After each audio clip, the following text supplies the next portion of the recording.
नमस्कार, मैं हूं नीलेश फरकाड़े और आप देख रहे हैं नागपुर समय न्यूज। दोस्तों, विशेष कार्यक्रम सीधी बात में आप सभी का मैं स्वागत करता हूं। सीधी बात में मैंने पिछली बार भी आपको कहा था कि मैं आपसे कुछ ऐसे लोगों से मुलाकात करवाऊंगा जो अलग तरीके की सोच रखते हैं, अलग तरीके से लोगों के सामने जाते हैं। जी हाँ, चुनावी माहौल शुरू है। एक कहावत कही जाती है, वो कह रहे हैं कि गरीब की झोली में पुलाव आ गया है। ऐसा लगता है कि चुनाव आ गया है।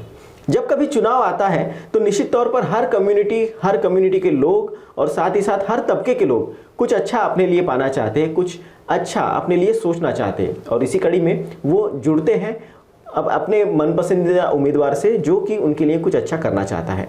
अब ये बात जब आती है तो निश्चित तौर पर ये भी सामने आता है कि हमारी मुश्किलें क्या है, हमें क्या कुछ परेशानियां झेलनी पड़ी है, उन परेशानियों से हमने दूर कैसे होना चाहिए और इसके लिए हमारे लिए कौन सी पार्टी, कौन सा उम्मीदवार हेल्प कर सकता है। अब मैंने इतनी सारी बातें तो आपको बता दी, तो निश्चित तौर पर एक चीज़ यहाँ पर यह भी आती है कि अगर मैं इतनी सारी बातें आपसे कर रहा हूँ तो निश्चित तौर पर इस आज के इंटरव्यू की मेहमान भी कुछ खास है। जी हाँ, मेरे साथ है आसिया अब्दुल्ला खान।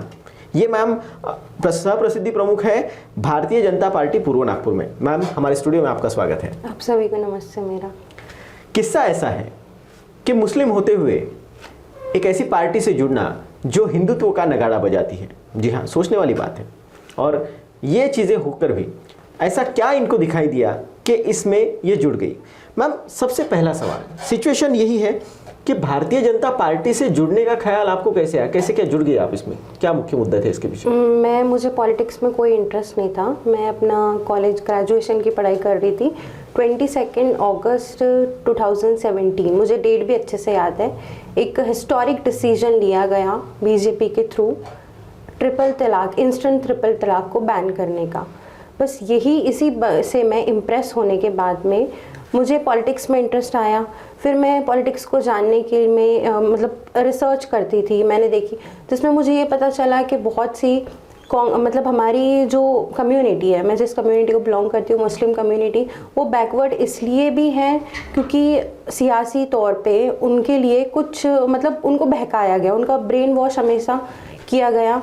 तो मैं जब अपना रिसर्च करी तो उसके बाद में मुझे ये पता चला कि हमारी मुस्लिम कम्युनिटी बैकवर्ड इसलिए भी है एजुकेशन सेक्टर में और बिजनेस एम्पावरमेंट, मतलब इसलिए भी है क्योंकि उनके लिए कुछ किया नहीं गया और हिंदू मुस्लिम कर के वो पीछे रह गए। और मुझे सबसे इम्पॉर्टेंट ये कि आज बीजेपी में जिस टाइम से मैं देख रही हूँ, मोदी गवर्नमेंट आई है 2014 से, बहुत कुछ युवाओं के लिए किया जा रहा है और यूथ जो है वो फ्यूचर है इंडिया का। तो यूथ आगे बढ़ेगा तो ही मतलब हमारे देश का नाम होगा हर चीज़ में। तो इसी से मैं इम्प्रेस होने के बाद में बीजेपी में ज्वाइन की हूँ। मेरा बीजेपी से जुड़ने का एक और रीज़न ये भी था कि उसके बीजेपी गवर्नमेंट के माध्यम से हम सब लोगों को, एक कॉमन इंसान को, एक कॉमन पर्सन को इकोनॉमिक डेवलपमेंट की, जैसे कि स्किल डेवलपमेंट, सीखो और कमाओ योजना।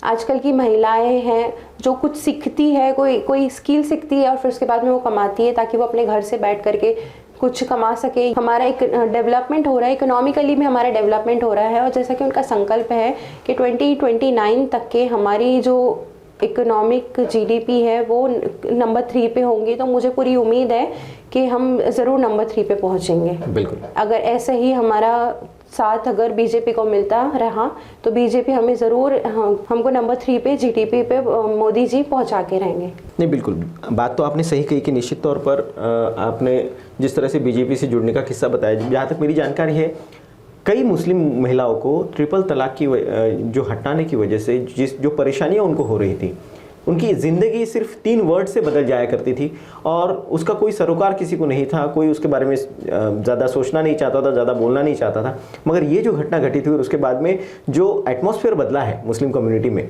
महिलाओं के लिए विशेषकर से, ये सच में सोचने वाली बात है। किसी को भी अपनी ज़िंदगी जीने का, अपनी ज़िंदगी में विकास करने का पूरा ये होता है, मगर साथ ही साथ जिस तरीके से लोग अपने पुराने कुछ पद्धतियों की वजह से किसी की ज़िंदगी बर्बाद हो जाती है मगर किसी को उसका कोई सरोकार नहीं रहता, ये सोचने वाली बात है। और ये निश्चित तौर पर हर तबके ने इसका स्वागत किया है कि जो मोदी गवर्नमेंट ने किया वो निश्चित तौर पर बहुत बड़ी चीज़ थी, जिससे ट्रिपल तलाक हटा दिए गए और अब ये चीज़ें यहाँ से हट चुकी है। आपने अपने बातों के दौरान युवाओं का जिक्र किया। युवाओं एक ऐसे पोर्शन में आते हैं कि निश्चित तौर पर युवा भारत का वर्तमान भी है और भविष्य भी है, मगर जिस तरीके से आप भी अभी प्रचार के दौरान अब आप भाजपा के पद पर है और आपके पास पद इतना महत्वपूर्ण है जिससे आप प्रसिद्ध प्रमुख आपको यहाँ पर बनाया गया है, युवाओं से आप डायरेक्टली जुड़ रही है, किस तरह से युवाओं की सोच है बीजेपी के प्रति? क्योंकि बीजेपी के प्रति ऐसी सरोकार माना जाता है कि ये एक पर्टिकुलर एक कम्युनिटी को बिलोंग करने वाली पार्टी है। ये सबसे बड़ी चीज़ जो अलग अलग कम्युनिटी में फैलाई जाती है। आप मुस्लिम कम्युनिटी से आती है, निश्चित तौर पर आपने भी ये बातें सुनी होंगी। तो प्रचार के दौरान किस तरह से आपका वाक्य उनसे वार्ता रहती है? देखिए कैसा है ना, आज का यूथ जो है वो एजुकेशन की तरफ इतना आगे बढ़ रहा है कि वो हिंदू मुस्लिम की तरफ नहीं देख रहा है, वो ये देख रहा है हमारा डेवलपमेंट हो रहा है, हमारा एजुकेशन सेक्टर में, हमारे एम्पावरमेंट में, हम सब चीज़ों में आगे बढ़ रहे हैं। तो वो ये देख रही है कि हमको कौन सी पार्टी दे रही है, वो भारतीय जनता पार्टी दे रही है, इसीलिए युवाओं का सपोर्ट भारतीय जनता पार्टी को है। तो लोगों से जब जुड़ रही है, आप उनसे बातें कर रही है, तो उनका फर्स्ट रेफरेंस क्या होता है, फर्स्ट उसका रिप्लाई क्या होता है? जब आप कहती है कि मैं खुद मुस्लिम हूँ और मैं बीजेपी से जुड़ी हुई हूँ, तो उनके रिप्लाई कैसे होते हैं उसमें? पहले तो वो मतलब उनके लिए भी शॉकिंग होता है, क्योंकि नैरो मेंटालिटी, जिस तरीके से पहले उनको ये कि भारतीय जनता पार्टी जो है वो एंटी मुस्लिम है बोला जाता है, और उनके भी दिमागों में, उनके माइंड में इस तरीके से बैठ चुका है कि बीजेपी है, एंटी मुस्लिम है। लेकिन मैं इतने टाइम से बीजेपी से जुड़ी हूँ, मुझे तो पर्सनली ऐसा कुछ फील नहीं हुआ है। और देखा जाए तो जैसे कि कट्टरवाद तो हर समाज में होते हैं, जो वो सिर्फ अपने समाज को अच्छा मानते हैं और दूसरे के समाज को बुरा बोलते हैं। नहीं, बिल्कुल सही कहा आपने। निश्चित तौर पर मुस्लिम कम्युनिटी में भी है वो, और सिर्फ मुस्लिम ही क्यों, हर कम्युनिटी में आपको कट्टरवादिता दिखाई देगी और लोग उस पर जुड़े पुरानी रीति रिवाजों और परंपराओं को लेकर चलते हैं और उससे वो ये होते हैं। स्पेशली एक युवा होने के नाते आप भी, और जो युवाओं से आप जुड़ती है और युवाओं के माध्यम से आपको भी कुछ चीज़ें पता चली है कि जिस तरह से आज की युवा धर्म को ज़्यादा तवज्जो न देते हुए धर्म घर तक ही सीमित है, मगर जब हम बाहर निकलते तो हमें हमारा करियर ज़रूरी है, हमारा विकास ज़रूरी है। निश्चित तौर पर जो सारी चीज़ें एक युवा के पूरे करियर में लाइफ एटमॉस्फेयर में, सिनेरियो में आती है, तो वो चीज़ें युवा कवरअप करता है। आपको ऐसा नहीं लगता कि इन युवाओं को बरगलाने का काम भी पार्टियाँ करती है? बिल्कुल करती हैं ये, और इतने सालों से वही चलते आया है, अभी भी होता है। तो कैसा है, आपका सवाल ये था कि मैं एक पार्टी को रिप्रेजेंट कर रही हूँ, जब मैं चुनाव प्रचार के लिए जा रही हूँ तो लोग मुझे देख करके उनका क्या माइंड है, तो उनका माइंड ऐसा है कि उनको ये लगता है, पहले तो वो उनको बिलीव नहीं कर पाते, फिर उसके बाद में मुझे समाज के बातें बोल करके एक तरीके से इमोशनल किया जाता है। अरे ये तो इस तरीके से मुस्लिम्स को बोलते हैं, उस तरीके से बोलते हैं, भड़काऊ बयान देते हैं, और फिर बहुत कुछ मतलब एंटी मुस्लिम्स बातें मुझे बोली जाती है, जिसके वजह से मैं ये सोचूं कि मजबूर हो जाऊँ ये सोचने पर कि मैं इस पार्टी में क्यों। लेकिन मेरा ऐसा है, मेरी ऐसी कंसर्न और मेरा ऐसा पॉइंट है कि जो पार्टी, जो गवर्नमेंट, मैं यहाँ पार्टी की बात नहीं करूँगी, गवर्नमेंट की बात करूँगी, जो गवर्नमेंट हमारे लिए काम कर रही है हमको उसको सपोर्ट करना चाहिए, और उसको सपोर्ट कर, और हमारे लिए सबसे इम्पॉर्टेंट है कि डेवलपमेंट। आज हमारा इतना रोड का डेवलपमेंट हुआ, फॉर एग्जांपल मैं आपको बताती हूँ, कोई स्टूडेंट है जो पार्टी में रहता है और उसको TCS जाना है, कुछ साल पहले की अगर मैं बात लेती हूँ तो मेट्रो नहीं था, रोड का डेवलपमेंट नहीं था, कच्चे रोड थे, रोड में खराबी थी, गड्ढे थे, उसकी वजह से ऐसा टाइम बहुत ज़्यादा कंज्यूम होता था, कई बार एक्सीडेंट। अब बात एक्सीडेंट की आई है तो जो हमारा HB टाउन का एरिया है वो मोस्ट एक्सीडेंट प्रोन एरिया के नाम से जाना जाता था। इतने एक्सीडेंट्स वहाँ पे होते थे, हर दूसरे दिन हम देखते थे कि एक्सीडेंट हो रहा है, न्यूज़ में आता था। आज कृष्णा भाऊ जो हमारे आमदार है पूर्व नागपुर के, उनकी वजह से HB टाउन के पास में एक ऐसा फ्लाईओवर बना है कि जो हम 10 मिनट में हम एक पॉइंट से दूसरे पॉइंट तक के चले जाते हैं विदाउट एनी मतलब डेंजरस फीलिंग कि हमारा एक्सीडेंट हो सकता है या कुछ भी हो सकता है।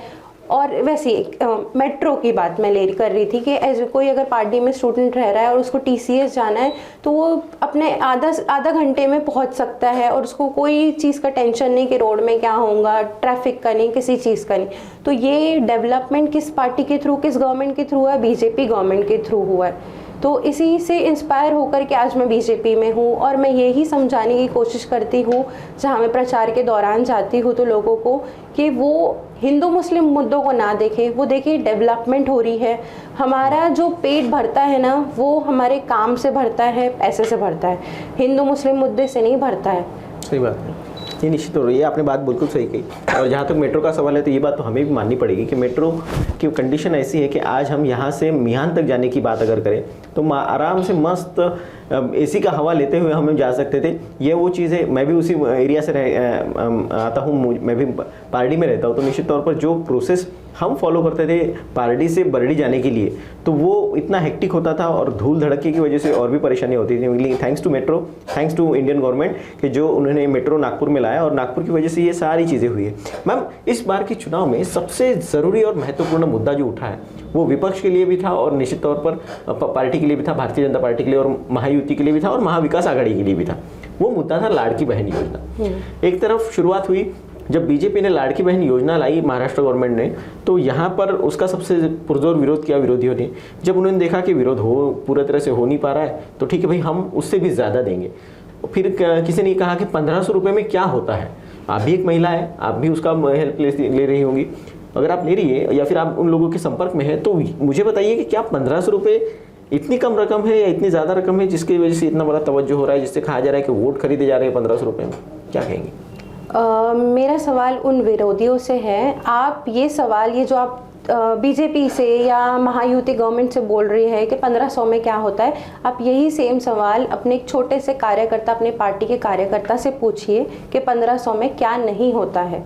वो बताएंगे आपको कि 1500 में पूरा उनका महीना, क्योंकि हम जैसा हम कहते हैं कि होम मैनेजर जो है वो एक घर की महिला होती है, तो एक महिला बेहतर बता सकती है। अगर कोई महिला 1500 के लिए 1000 रुपये 2000 रुपये के लिए अपना दिन भर किसी घर में बर्तन धोना है, कपड़े धोना है, ऐसा हाउस होल्ड काम करती है, वही बता सकती है उसके लिए 1500 की कीमत क्या है। जिनके बैंक अकाउंट में लाखों रुपए हैं उनके लिए तो ये 1500 मामूली सी रकम है।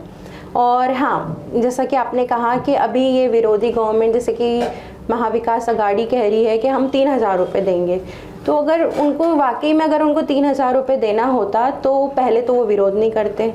और दूसरी बात, लोकसभा के चुनाव के टाइम पे भी बहुत ज़्यादा बोला गया था कि 7000 खटाखट हम डालेंगे, बट ऐसा कुछ हुआ नहीं। इसी को देखते हुए भी बहुत सारे वोटर्स ने मतलब कांग्रेस की तरफ से बहुत ज़्यादा लुभावने वाले वादे किए गए थे, हम 7000 रुपये देंगे, और उसी को देखते हुए बहुत सारे लोगों ने वोट भी किए, बट कुछ नहीं हुआ। और उसी का ही एक रेपोकशन हम कह सकते हैं कि हमको ये महायुति गवर्नमेंट ने जब 1500 रुपये दिए तो उसका अपोज करने के लिए सबसे आगे कांग्रेस ही थी।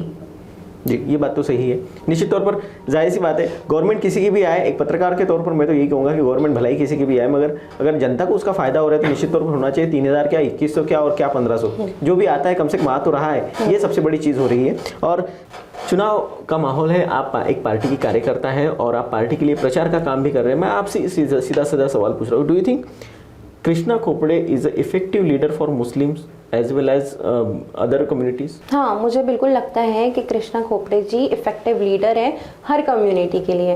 मैंने ऐसा सुनी थी क्योंकि मैं उस टाइम पे छोटी थी, जब उन्होंने नगर सेवक का पहले टाइम पे इलेक्शन लड़े थे, उसके बाद में जीत के आने के बाद में उन्होंने सबसे पहला अगर कुछ काम किए हैं तो वो था पानी का। आज जो पूर्व नागपुर में 24/7 जो पानी आता है वो कृष्णा खोपड़े के कामों प्रयासों की वजह से होता है। तो जो है, अब मुस्लिम कम्युनिटी की बात करें इफ़ेक्टिव, तो वो इसलिए मैं कहूँगी मुस्लिम कम्युनिटी की बात, तो 70% 50% आज अगर वहाँ पे रेसिडेंट्स हैं, लोग हैं, रहने वाले रहवासी हैं अगर सतरंजीपुरे में, उनके जो एरिया है एमएलए श्री कृष्णा खोपड़े का, वो सिर्फ मुस्लिम है। तो अगर उनको कुछ अगर इफ़ेक्टिव नहीं होते तो वो काम ऐसा नहीं करते, बट उन्होंने जब वो नगर सेवक थे सबसे पहला काम उन्होंने पानी का किए थे। आज घर घर में 24, और उस टाइम पे मैं सुनती थी कि उस एरिया में लड़ाई होती थी, झगड़े होते थे पानी को लेकर के, बट सबसे पहला काम उन्होंने नगर सेवक बनने के बाद में 24/7 का पानी का काम उन्होंने किए हैं। नहीं, निश्चित तौर पर। और ऐसे कोई बातें कृष्णा जी के बारे में, क्योंकि जाहिर सी बात है जब कार्यकर्ता नेता से जुड़ता है तो उसे एक अलग फील होता है उनसे कि ये व्यक्ति में ये खास बात है तो इस व्यक्ति के साथ चलना मेरा काम है। हाँ, एक और जो इम्प्रेसिव बात अगर कही जाए एक क्वालिटी एमएलए श्री कृष्णा खोपड़े जी की, वो ये है कि अगर कोई कॉमन पर्सन भी अगर उनको कॉल करता है तो वो रिसीव करते हैं, और अगर बाई चांस वो रिसीव नहीं कर पाते हैं तो वो वापस रिटर्न कॉल करते हैं, और उनका कोई पीए नहीं, वो खुद पर्सनली बात करते हैं। ये एक बहुत ज़्यादा उनकी एक इम्प्रेसिव क्वालिटी है। और दूसरी बात ये भी है, उनकी एक क्वालिटी जो उनको डिफरेंट बनाती है दूसरे लोगों से, वो ये है कि जब उनके ऑफिस में कोई जाता है अपनी कोई प्रॉब्लम ले करके, तो वो उनको सुनते हैं और इस तरीके से, और अगर उनको लगता है कि वो देन एंड देयर उसी इमीडिएटली अगर वो प्रॉब्लम सॉल्व हो सकती है तो उसको सॉल्व भी करते हैं। कोई टालते नहीं है कि आप इसको बता दीजिए, आप पीए को बता दीजिए या फिर किसी और को, कोई ऑफिशियल वर्क को बता दीजिए। वो खुद सुनते हैं पर्सनली और सुनने के बाद पे उस पर वर्क करते हैं, और अगर उनको लगता है कि कॉल करना चाहिए किसी को और उनका काम हो जाएगा तो वो वहीं से सामने से अगले इंसान को कॉल करते हैं। बिल्कुल, निश्चित तौर पर ये चीज़ें एक पत्रकार होने के नाते हमने भी अनुभव की है। और जहाँ तक बात कृष्णा खोपड़े जी की है तो चुनावी दौर शुरू है, उनके खिलाफ में यहाँ पर दुनेश्वर जी पेठे भी खड़े हुए हैं। अब इन दोनों के चुनाव अभियान में किसका चुनाव अभियान सबसे ज़्यादा कारगर साबित होता है और किसकी जीत होती है, ये तो आने वाला वक्त ही बताएगा।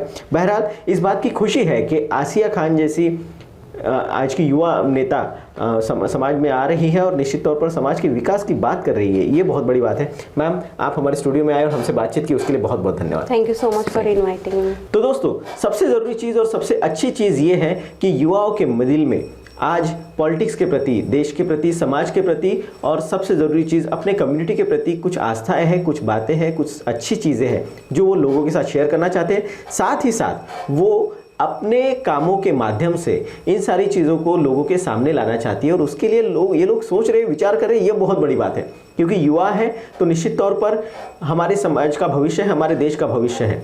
युवा की बात अगर हम करें तो युवा का उल्टा अगर कर दिया जाए तो उसे वायु कहा जाता है, और ये वो चीज़ है जो एक बार शुरू हो जाए तो रुकने का नाम नहीं लेती। और ये युवा जिस दिन देश के लिए कार्य करने के लिए शुरुआत कर देंगे, उस दिन हमारे देश की प्रगति को कोई नहीं रोक पाएगा। दोस्तों, अगले एपिसोड में नए व्यक्ति के साथ, नई बातों के साथ मैं नीलेश फरकाड़े फिर एक बार आपके साथ हाजिर होऊंगा। तब तक के लिए मुझे दीजिए इजाज़त। नमस्कार।